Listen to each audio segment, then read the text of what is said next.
For Mojito, it was those two plus the talent. So literally both of them have to play new things. J4 first pick would be bold. I know people are liking him a little bit more in the current meta with the lethality items and stuff. So a very early pick though. So many junglers in pro play will talk your ear off about how much they hate playing Jarvan. Because there's so many champions that just make his life miserable, stunning him out of his EQ combo, flaying him out of it. There's all these things, even mobility, you know, being able to hop out of his ult damage and stuff like that. Like, so many of those things make it annoying to play, and one of the reasons it's often not first picked even when it's strong. But with how many bans there are, Cloud9 want to reach for it. It also might not be Blaber's champion. I've already seen lane Jarvan. That is something that was kind of creeping around. I mean, Tryndamere mid also is apparently a thing, so you never know these days. But giving up MF for J4, I mean, MF is almost always picked on this side because she's not good enough, quite good enough for first pick, but he's definitely good enough to take when she's open if you're on red side. But I'm curious to see kind of how this draft shakes out, because Xin was available as well. That is going to be Mojito's champion here. We'll be fine up against the Jarvan if that is Blaber's champion, and we'll likely be fine against whatever else Blaber might bring out from the jungle. Yeah, I'm just surprised to see. I'm still like processing the Jarvan when it's like Xin's up. You know, we've seen Blaber play Xin plenty. A decently strong enough pick that you can take it first and be fine. So, not the case though, and we get the Ezreal Leona bot lane. A staple in the meta. Leona runs around the map. Ezreal's happy to play weak side, and you go try and make plays. Yep, this is becoming the go-to for Zven and Vulcan. It seems like they are not wanting to take... I mean, they're not getting opportunities to pick MF if they do want it in most of their games, and Vulcan has been very good on the Leona leaving lane often, and Zven, of course, we know, very good Ezreal player, and if this is a strategy Cloud9 want to run, if this is the way they want to approach the 2v2s up against the MF, which is basically to ignore them, then this is a pretty good way to go about it. Yeah, and I like the Thresh answer too into the Leona, because for alive playing MF, you know, sometimes you just get ult after ult dropped on your face, you know, sometimes Malphite flying at you, J4, you just want to shoot the enemy target. You're not that actually mobile, so having the reposition from the Lantern helps, as well as in lane. Thresh can be rather annoying for Leona if you can get her out of her E, if you play that. And you can punish if the Leona can get trapped in lane phase. You know, that's what you're trying to do with this combination. It's less about 100% all-ins and more about control.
Late game, the ability to collapse on side lanes and make plays happen is pretty huge. Sylas again though, you know, creeps into another draft. Looks pretty good here with the selection of ultimates you have available to you.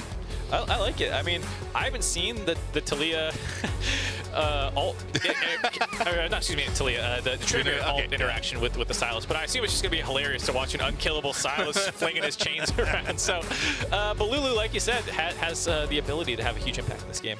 I am very curious how this shakes out, because this is a pretty big departure from what Cloud9 have shown us already, and it's always an interesting question. Like, again, in a format where you are trying to get as many wins as possible, that is obviously the path of least resistance into the main stage of Worlds.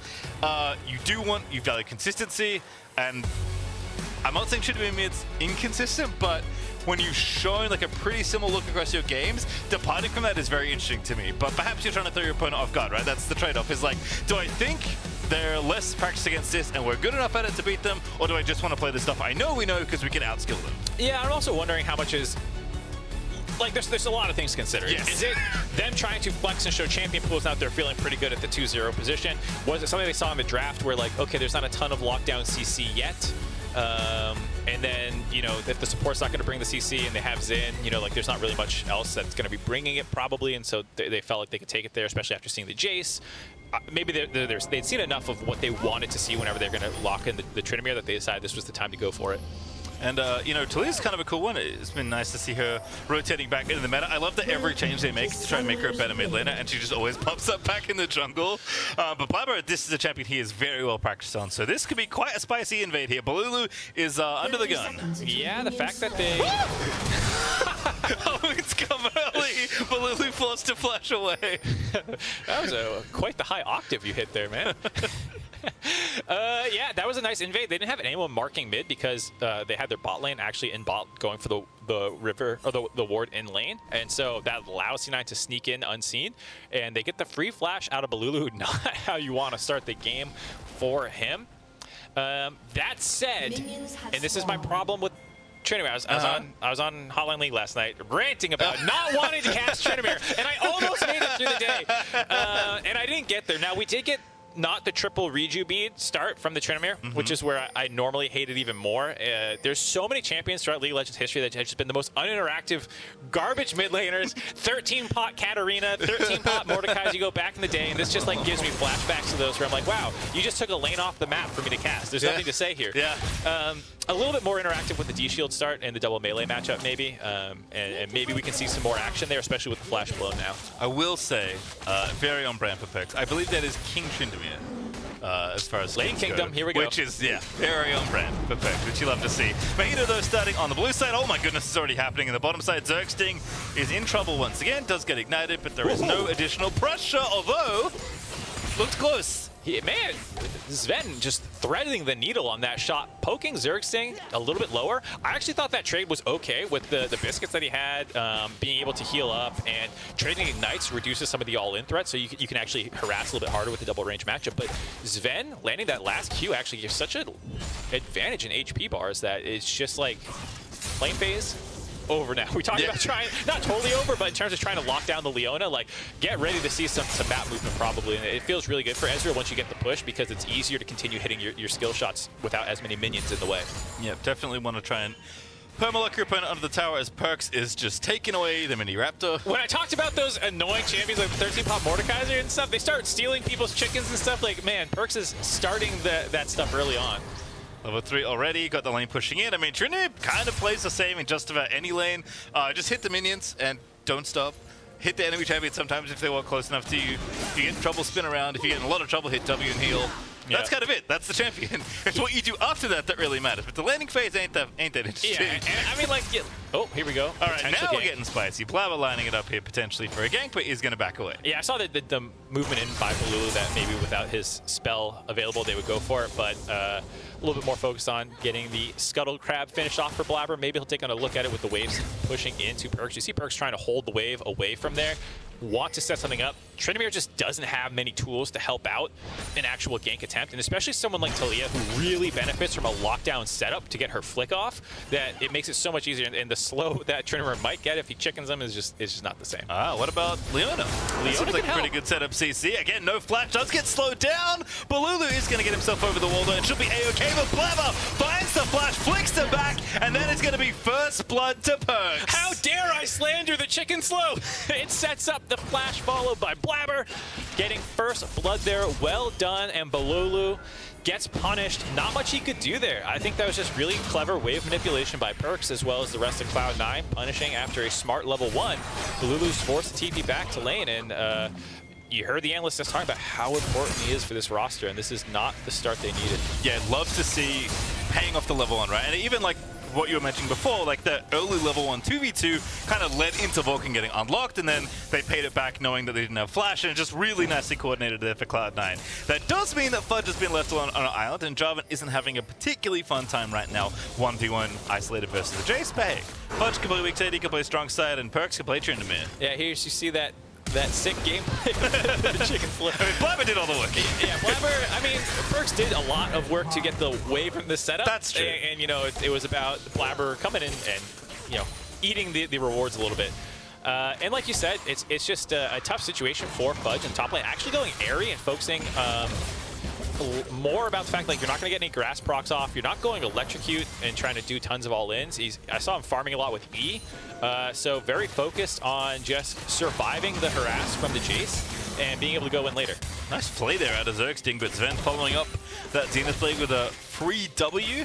Getting a little bit of damage down, but Vulcan taking some in return. Not too bad at the end of it all, but does seem like Vulcan is still calibrated well. Zven, there is a little bit down on CS. Vulcan leaving does, again, isolate the Ezreal in the 2v1, so Zven is probably expected to lose in some farm here. Going to try and catch some back here as, again, Zergsting continues to be a magnet for these Mystic shots. Yeah, I mean, Zven's Ezreal's looking really good right now through this game. And you saw that play interaction like I was talking about why you often like the Thresh into Leona.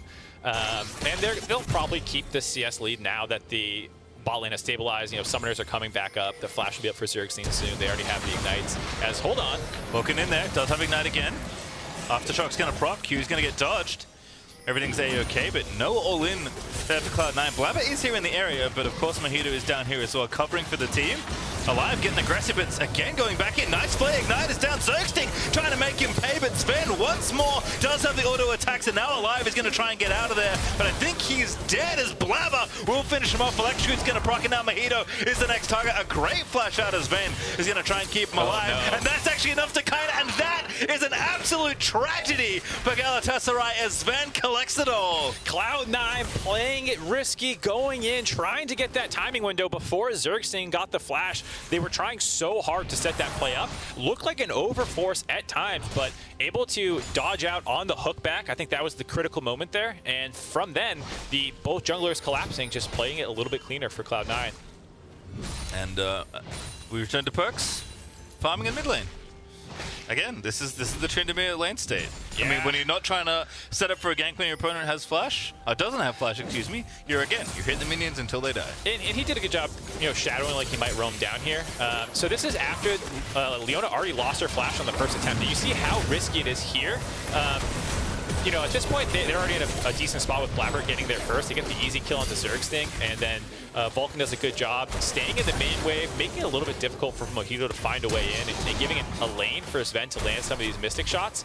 And then once the flash comes through and Mojito has no way to follow up, it's just too easy. I don't know if there's a miscommunication that Zven didn't have flash or he wasn't sure, but going for that, you know, was just trying to make the best of a bad situation, and you see how happy the Cloud9 staff are.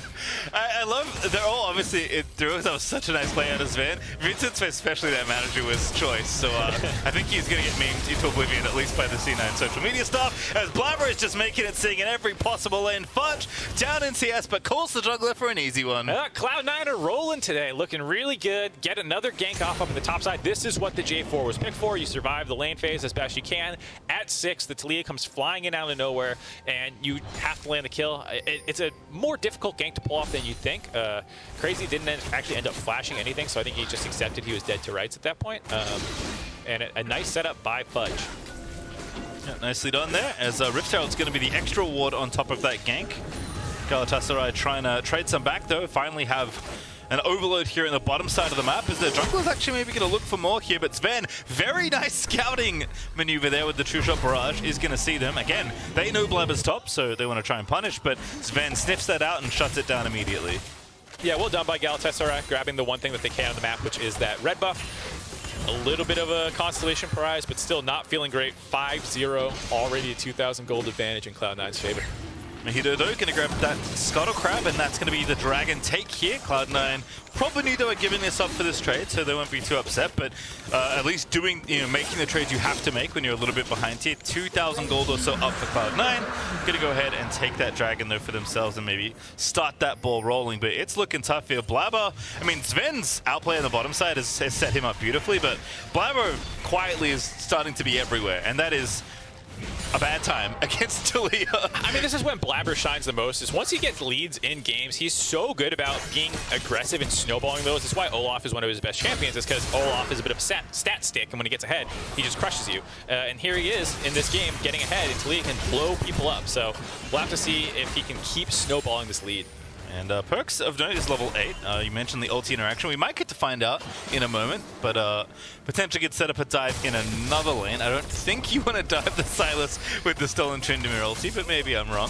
Yeah, it sounds a little sounds hilarious. Unlikely to work, but I mean, who knows? Maybe you just redive it. Here you see the struggles that Fudge has largely been having off screen. I mean, Crazy is doing what he can with the map exploding around him more or less. He keeps pushing up aggressively. He built this big wave up. You would want your jungler to be up there on the timing window to potentially threaten a dive, and they're starting to do it now. But because of the Dragon situation, the rest of his team wasn't initially there. Now Blaber's in range to cover. Yeah, and Mojito is just going to straight fade check this Taliyah. Blaber's going to see it. The damage is going to be done and doesn't even use the ulti. But a 2v2 still continues. Bolulu going to steal the J4 ulti. Looks to dunk Fudge and takes him out. Now Fudge in trouble, trying to dance around there, trapped in his own ultimate, and Crazy is going to pick off the second. All right, well done by Galatasaray. Like I said, Crazy's the one power point in the map that you can try and make things happen. Bolulu does have to sacrifice his mid wave and kind of make that play without priority, but you got to do something to throw C9 off their game plan right now, and getting that kill is exactly what you need to do. Perkz spinning away, does respect the potential follow through here. Also notes that Alive and Zergsting are missing, so doesn't want to commit to any sort of 1v1, which I think he'd be okay in, but it's obviously not going to be a 1v1 for very long. It is nice though to see Galatasaray recognizing where they can't go. Slow connects there, Vulcan flashes in instantly. Zven's going to pick up a sitter and takes down the Misfortune, but out on the wrong side of the rift. Going to have to dance his way out into his coffin perhaps as Mojito flashes over the wall. Zven though is going to flash out of the way. The Rift Herald's been summoned and Zven is still out of there, trying to make it happen. Jarvan shifts onto the blast going, and my goodness, he's done it. Gives him a thumbs up on the exit out. Blaber sets up the wall to make sure he's safe, and Cloud9 can seemingly do no wrong. Zven is on fire. Yeah, Zven and Vulcan looking good. This is the struggle we were talking about for Alive, playing MF into the Leona lane. You try and drop your ult for wave clear, and that's just the clear go sign for them to jump on top of you. It was a little bit of like, hey, who's baiting who? Because the rest of Galatasaray was collapsing on that play, and they did find the kill into Vulcan, but they gave up so many resources to make that happen. Crazy TP down. Bolulu roamed again after already just finishing another roam. So he's starting to fall a little bit behind, as well as the turret dropping. And Cloud9, despite it being a 1-for-1, come out pretty far ahead on that play. And, Zven looking pretty good. We'll watch Just Why again here as we have the new Axe Effect replay. And like you mentioned, Alive just can't really do much. And Vulcan instantly goes in. Yeah, nice combo by Zven, layering all that damage in, getting it out quickly. And then here, he kind of realizes, like, all right, sorry, Vulcan, dude, I'm out of here. And well done by Galatasaray, try and collapse onto him, but nice blast cone to help keep Zven alive, make sure that he's able to get out of there, and then a wall by Blaber as well. Just to make sure. Maybe didn't need it, but better safe than sorry. Also, in the midst of all that, we noted Blaber dropped the Herald. It was mid lane, which gave Perkz the first tower of the game, and Cloud9 this 3,000 gold lead. That will be cut down now as Alive is going to finish off the tower. That is much needed gold for this Misfortune. So that lead going to shrink by about 500, but again, Cloud9 still feeling pretty good here at the 13-minute mark, especially with Zven. And the first mythic item of this game, which was Trinity Force, by the way, it's been done for a few minutes. He is, like, terrifying to behold in any lane. Yeah, and I like Zven. He's done the Triforce build both games that he's done it versus the Doggo build where he went the Divine Sunderer. I feel like it's something that people still autopilot Divine Sunderer a little bit too much. I thought maybe in that game, I didn't bring it up then, but maybe Doggo should have gone for the Triforce with how far ahead he was. But in this game, I just don't think Zven is scared of anybody jumping on top of him realistically. It's like, okay, if Bolulu's the one guy, maybe Mojito. I'll just kite them out with like Leona and other people helping peel for me. So I think he's feeling really good and wants to maximize his DPS given how far ahead he is in this game. Yeah, at this point, you know, you beat them by killing them before they can kill you. And given the wall advantage, seems pretty straightforward there for Zven. As Vulcan is under a bit of fire, there are 4 people here from Galatasaray chilling in the mid lane, but they are off to the Dragon, which is why they're pushing that wave in. That is definitely the thing they can lean on right now. They have the first one, they're looking to grab the second tier. Doesn't look like Cloud9 will contest right now, but you never know. But I think Cloud9 happy to lean on their gold lead here. Again, the second Dragon is not the one you have to worry about. It's 3 and 4 that you really you owe your attention. Yeah, I think for Cloud9, you know, it's always nice if you can do the Drake snowball as well, but here, Fudge has been behind for a large portion of this game. He's like, hey, I would really appreciate getting this gold back in my pocket as flash forward by Zergsting yields nothing. Love the attempts. Unfortunately, guessed wrong, right? That's basically 50-50 at that point, where he's going to duke. And now the reverse collapse as Zven true shot barrages a few people in mid, but Blue's here with the stolen Leona ulti. That's going to get another shift out of Zven, but now Vulcan tied up in the lasso is going to get killed by Alive, and now it's a 5v2 for Zven and Blaber. They're going to get out of there. Looks like with the Infernal map, there might have been another angle there, but Galatasaray call it off.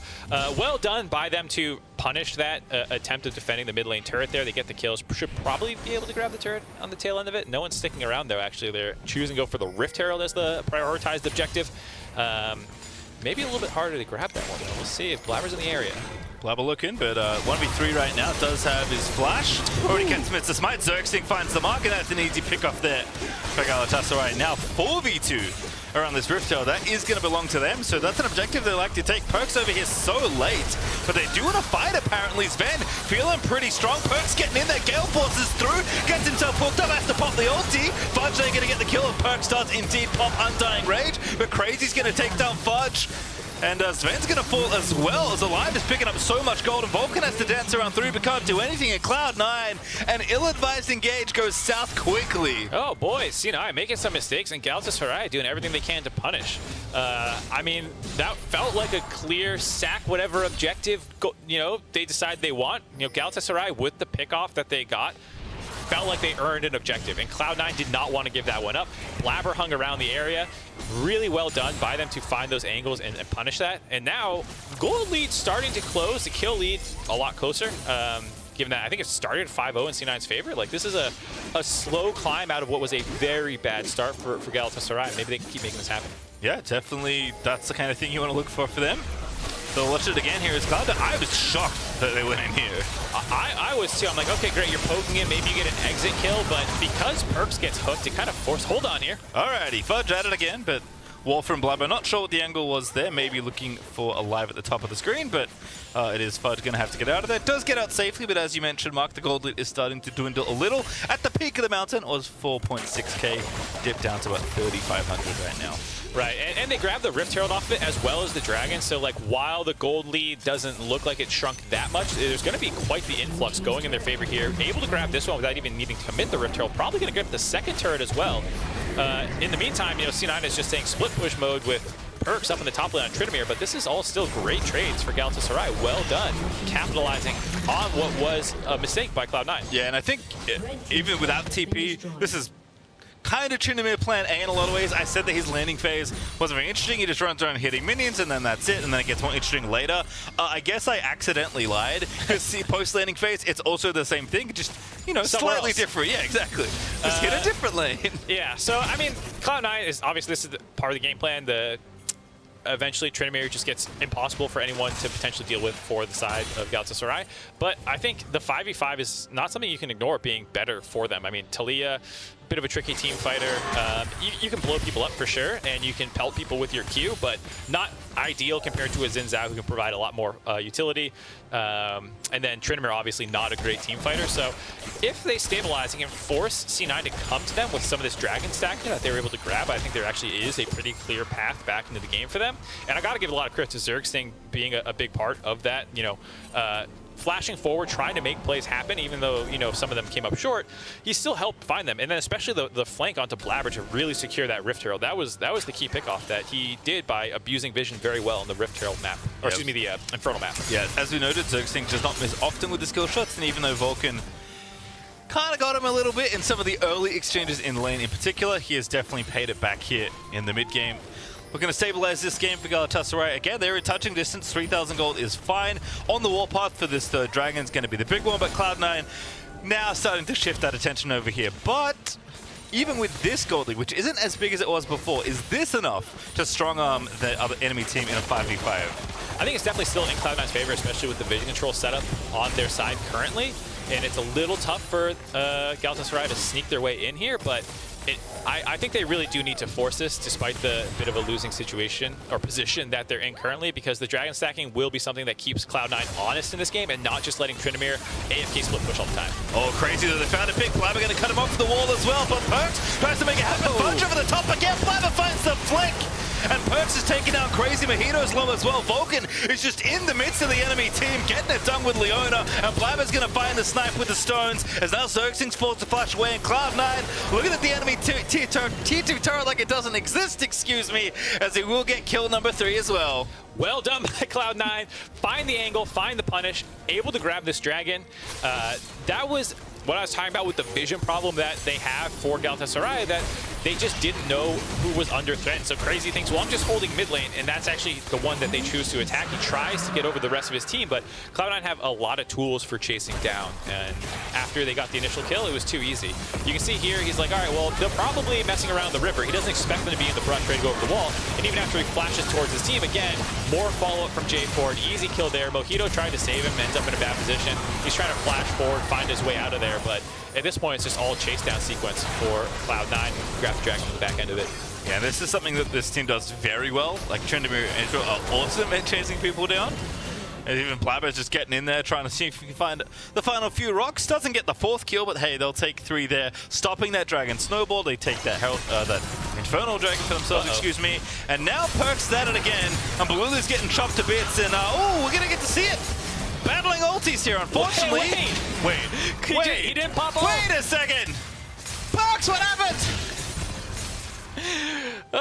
Sylas is always a better version of the champion you're playing. We saw it earlier in the day where Perkz was a better Amumu, and now here, Bolulu's a better Tryndamere than Perkz.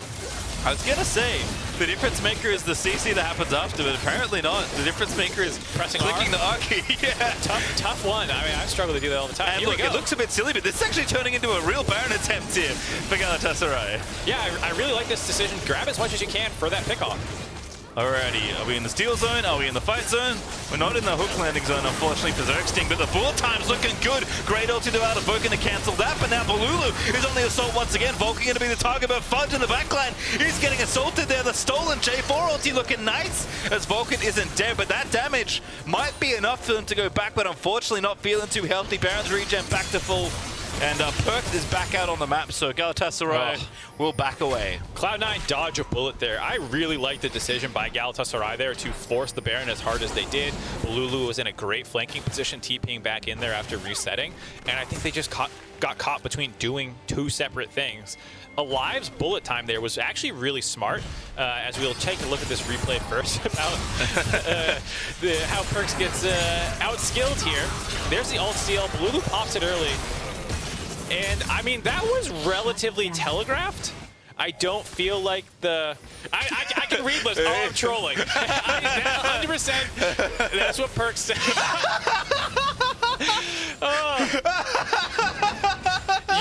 That play was 2 out of 5 face plants. Yeah, that's the gift for the tournament. I mean, I don't know what's going to top that. Max Waldo's face right there in the middle. The classic Mithi reaction. Oh, that's beautiful. And I mean, like, it was really funny, but like that almost was a huge avenue for them, because, like I said, the MF bullet time bought so much space. If their turn was a little better, or they just refocused back onto the Baron, they could have 50-50'd that. And if you lose the Baron or you get wiped there, suddenly the gold lead's gone. Yeah, look, it would be a lot less funny if they weren't still 5,000 gold ahead. That goes from like that meme of the guy clapping in the chair at the movie theater, like the horror face. Yeah. That was the living embodiment of that play almost. All right, well, Cloud9 do have to refocus a little. Perkz is going to have to re-find his the R key on his keyboard, but it's still there, I'm sure of it. and is still obviously a threat in these side lanes, right? Like, I don't think Bolulu, even with the stolen Tryndamere ulti, is going to have a fun time up against Perkz 1v1. I don't think anyone really is 1v1, and when they're bringing Vulcan down, they're able to shadow their side laners as well. Cloud9 can do a lot of splitting in some of these side lanes here, which I think has to be the plan. Obviously, having Baron would make that quite a bit easier. Unfortunately, doesn't have access to that right now, but Cloud9 still maintaining control of this game. Even though they've had some oopsies, they haven't lost, you know, the sense of the map state that they're trying to play to. No, I mean, they're in a fantastic position for 1-3-1. Your Ezreal Leona lane, which maybe should have lost, actually gets ahead, which gives you a lot of space in your 1-3-1 for them to be more self-sufficient to get the push on their own, and that enables Taliyah to go flying into these side lanes, and it's a lot harder to defend against for Galatasaray because you don't necessarily know where she's going if you don't have good vision control. And so the Leona also, with the Infernal map, has an easier path to follow the Taliyah wall. You don't have to make as many, you know, loops around the jungle to try and attack one of these side lanes. So how well the early game went and the rift that we ended up getting here is great for C9's game plan.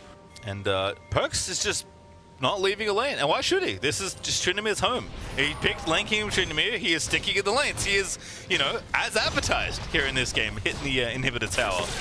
And, you know, it's a huge threat. Hold on. I like this here. Going for the other side. Great lantern though out of Zergsting. He's going to pull him out to safety. Vulcan just lets it rip. Just let you know I can hit that shot if I need to.